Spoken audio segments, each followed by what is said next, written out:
Morning. This is Master Chief Thomas McAdams underneath the shadow of Yaquina Head Lighthouse. I used to be in charge of this lighthouse here, and many stories came out from around this lighthouse. Now, this lighthouse here, which we'll show you later, one of the stories of it, they were going to do a Nancy Drew series, and they had the two gals that were there going to do the part there, and one of them was just starting her career as an actress. Her name was Pamela Sue Martin, who after this series went into one of the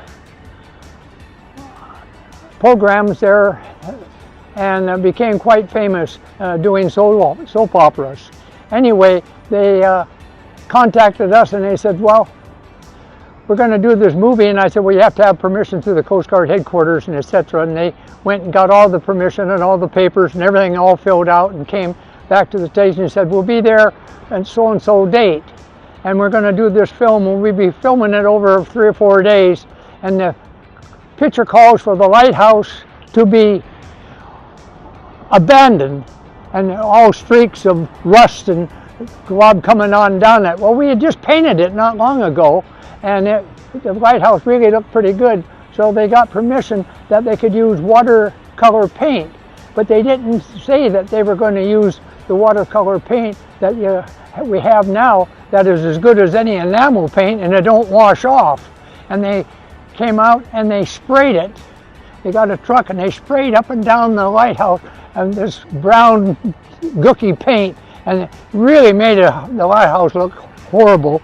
And then they said, now what we want to do, we want to get the pictures of the two girls, Pamela Sue Martin and the other girl that was playing. We want them as out to sea in a small boat. And so we took them on a 44-footer. And of course we had the crew on board with all their batteries and all their slides and all their screens and everything. So I had a boatload of people on the 44-footer. And of course I used to smoke a cigar, and I was going out, I was smoking a cigar, and finally the director, he came up to me and he said, Chief, he said, would you mind putting the cigar out? He said, you're getting my whole crew seasick. And I said, no, I don't bother. I didn't think about it, and I did. But by this time, all his crew were pretty well basically seasick. And we came around the point there, and we came out to sea, out to here, and we got the two girls sitting on the bow of the boat, and that's all they took a picture of, was the two girls in the lighthouse. It was about a 15-second shot that took probably 3 hours to complete. And when we got back to the station, none of their crew felt too good, and they all got off the boat and started up the ramp. And I said, hold it. And they all stopped, and they said, what's the matter there, Chief? And I said, you got all your gear, you got all these battery packs, you got all these screens, you got all these tripods. I said, we got to get them off the boat. And they said, well, we can't do that. We said, we got to have a union crew do that, and they'll be back, they'll be around in a couple hours. I said, no. I said, this boat's a search and rescue boat, and it's ready to go in a moment. If I get a call, I can't go with all this stuff on the deck. So as I go out between the jetties, I'll have to throw it all overboard. And they said, well, you can't do that. There's thousands and thousands of dollars. I said, well, if everybody would just grab one piece and take it up the ramp, I said, the job will be done. And the director says, well, we don't want to lose it. Would everybody get in and work with them? And they all said, yeah. So everybody grabbed their gear, and we got the boat cleared off and that. And it was Pamela Sue Martin. It was her birthday. And they all met down at Moe's Chowder restaurant later on that evening. And we went on down, and most of them got over their seasick by that time, and they kind of had a little celebration for her birthday at the time. But anyway, so the lighthouse now is all stained, it's all terrible shape, and so we said, well, what we're going to do?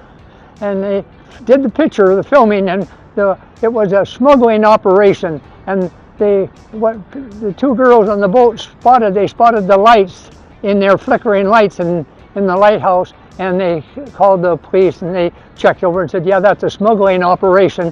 And so they had the FBI come, and the regular police come, and they made a raid on the lighthouse, and they caught all the bad guys, of course, and the picture ended, and they said, okay, fine, everything is over with, we're leaving. I said, well, wait a minute.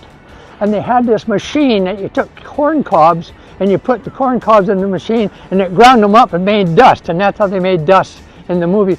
And going up this lighthouse, I forget how many steps there are, but there's something like 200 steps that are going up to the lighthouse, to the top of where the lens is, and it was all covered with this dust, about an inch of this dust. So when they filmed inside, it looked like an abandoned lighthouse, and there'd be footprints in the dust and that.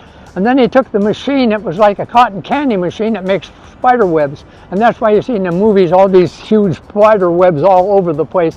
And they put spider on the lower deck was just covered with spider webs all over the place. And they walked off, and here's this lighthouse now completely covered in dust and these fake spider webs. So I called the district, and they said, well, you've reduced the light, and it's supposed to be 19 miles to 20 miles that you can see it at sea, and you'll have to clean everything on up, and you have to get a crew in there tonight so the light is good. So I called the city, and the fire department didn't have a big tanker, but the city did, and they had a big tanker truck that held somewhere between 3,000 and 5,000 gallons of water. And I said, could you take it to the lighthouse? And they said, sure. And they brought it out to the lighthouse, and we took the hoses, and we went clear to the top of the lighthouse here, and we took the hoses, and we just put on a light, and we started spraying water down, and we used over 3,000 gallons of water. We sprayed down through the lighthouse, and we had the crew pushing it with squeegees, pushing it out the front door, and then we had to shine the lens up, and by the time it got dark, I had the lens all shined up, ready to go, so it could be seen 20 miles at sea. And now, here the lighthouse now is all cleaned up. We had to wipe it on down, and then we just left it. And they hired a crew that came in at that time, and they charged them $10,000 to repaint the lighthouse. A few years later, they wanted to paint the lighthouse and paint it up like it is now, all pretty, and they couldn't. When we painted the lighthouse, we took a line, and we went up the top of the lighthouse, and we threw the line off down here, and we made a bosun chair, and we put a man in a bosun chair. We tied the other end to the Jeep, and we had a block and tackle up at the top where it was made fast, and the Jeep would back up, and they would pull the man up and down as we went around the lighthouse, and that's how we painted it. Nowadays they have to build a scaffold, and it costs thousands and thousands of dollars to build this scaffold to go around the lighthouse, and then they paint it up. I think it cost somewhere between $50,000 and $100,000 to paint the lighthouse the last time.